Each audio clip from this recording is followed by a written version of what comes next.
안녕하세요. 법무법인 파트너의 최용준 변호사입니다. 네, 변호사님, 개인회생이라는 제도가 채무 초과 상태에 놓이신 분들한테는 구제책이 되는 것은 사실인데 아무래도 좀 불편함이나 어려움을 감수하셔야 되는 부분도 있을 텐데요. 그렇죠. 어려움이나 단점이라고 할 만한 것들은 어떤 게 있을까요?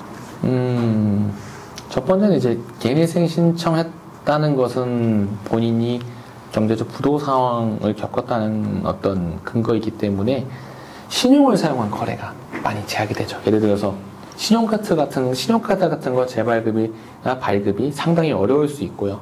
그래서 뭐 아예 한도가 있는 카드도 정지되거나 한도가 하향될 수 있습니다. 그래서 이런 신용거래 또는 뭐 신용대출, 소위 말하는 마이너스 대출 이런 것들이 좀 많이 제약을 받을 수 있습니다. 또 두 번째는 당연히 신규 대출 또한 안 될 가능성이 매우 높습니다. 그러니까 지금 말씀드리는 건 오해하시면 안 될 게 개인회생을 하면 어떤 법률상 아예 카드 못 만든다. 뭐 법률상 대출받을 수 없다. 이런 얘기 드리는 게 아니에요. 이게 현실적으로 금융기관이나 여신기관 같은 곳에서 이제 신용도를 기반으로 해가지고 대출이나 어떤 신용거래를 허락해 주기 때문에 그런 것에 상당한 제약이 있다는 걸 말씀드린 겁니다. 그리고 또 보증기관에서 보증서 발급하는 게 상당히 어려워요. 근데 이게 참 저도 이런 경우가 있을 수 있나 싶었는데 이거는 회생 고객이 아니고요.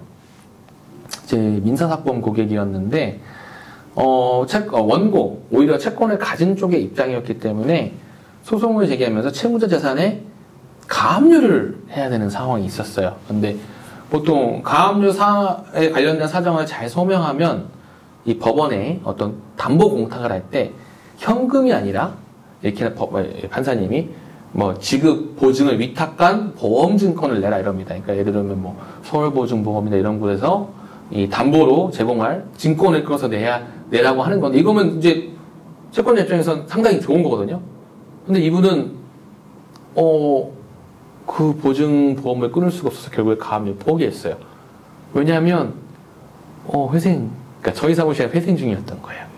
회생 중이었기 때문에 신용도가 하라 해서 보증보험에다가 나 이거 가압류 공탁 때문에 증권 끊는 거다 했는데 증권을 안 끊어주더라고요. 그러면 남는 방법은 현금 공탁을 해야 되는 건데 개인회생 하시는 분이 현금 공탁할 현금이 어디 있어요. 그래서 그런 경우를 보면서 이것도 참 채무자분들이 현실적으로 어려움을 겪을 수 있는 요인이 되지 않을까 뭐 그런 생각이 들었습니다. 그리고 또 뭐 신용거래 안 되고 카드 안 되고 뭐 보증기간 이런 거 안 되고는 다 말씀드렸고 이제 또 현실적으로는 서류 준비할 게 좀 많으세요.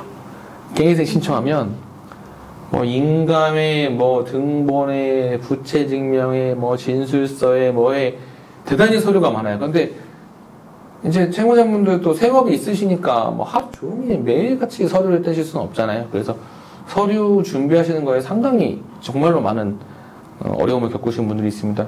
그렇기 때문에 좀 모든 소송행위 이런 것이 본인이 직접 하는 게 모두 가능합니다만 회생 같은 경우 적절한 대리인 통해서 하시면 아무래도 내가 또 떼야 될 서류 목록과 장수 이런 거를 일목요연하게 정리해서 드리니까 이렇게 조력을 받으시는 것도 나쁘지 않은 방법인 것 같습니다.